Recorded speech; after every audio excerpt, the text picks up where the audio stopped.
लुगालाई के लुगा भन्छ? कोरा। यो हतियारलाई चाहिँ के भन्छ? बसिला। हामी त बसिला भन्छौँ। यस्तो रहेछ। बिहे गर्नु भएको छ तपाईले? को तपाईँ ल्याउनु भएको छ श्रीमती? बुढी ल्याउनु भएको छ?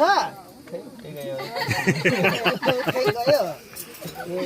कति वर्ष भयो बिहे गरेको? हजुर कति वर्ष भयो?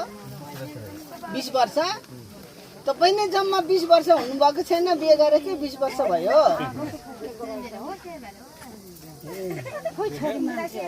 यहाँ छन् त सबै छोरी मान्छे त अनि यो चाहिँ छोरा मान्छे हो। यो चाहिँ छोरा मान्छे हो, अरू चाहिँ छोरी मान्छे हो।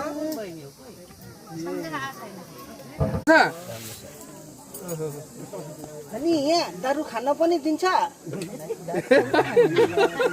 अस्ति एउटा पत्रकार गएको थियो नि ऋषि धमला, चिनेको? त्यसले त अस्ति 2टा खसी 20 बोरा चामल पनि लगिदियो नि तपाईँहरूलाई। अनि एउटा पत्रकार पनि गएको थियो विद्या चप्पागाई, थाहा भयो? एउटा सानो भाइ थियो, रक्सी दिनु न भन्थ्यो, मरो अरे त्यो त होइन? सानो भाइ थियो, रक्सी खान्छु भन्थ्यो। ठिक छ।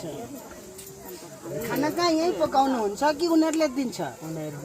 मासु भात दिन्छ? हुन्छ। के को? कुखुराको? अनि तपाईँहरू बाँदर पनि खानुहुन्छ?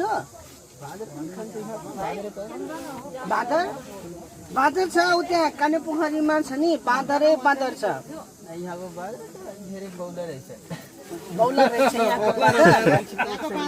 उठ्दैन नि उता खान्छ होइन? बाँदर मारेर होइन, जालमा थापेर खान्छ। यस्तो गोली हानेर खानु पाइँदैन नि तपाईँहरूको होइन? त्यो खालि जाल थाप्नु पर्यो, अनिखेर जालमा पारेर मात्रै खानु पाइन्छ। हाम्रोतिर थुप्रो छ बाँदर। अघि भनेको भए म एउटा समातेर ल्याइदिन्थेँ नि। सकिँदैन? खाँदैन?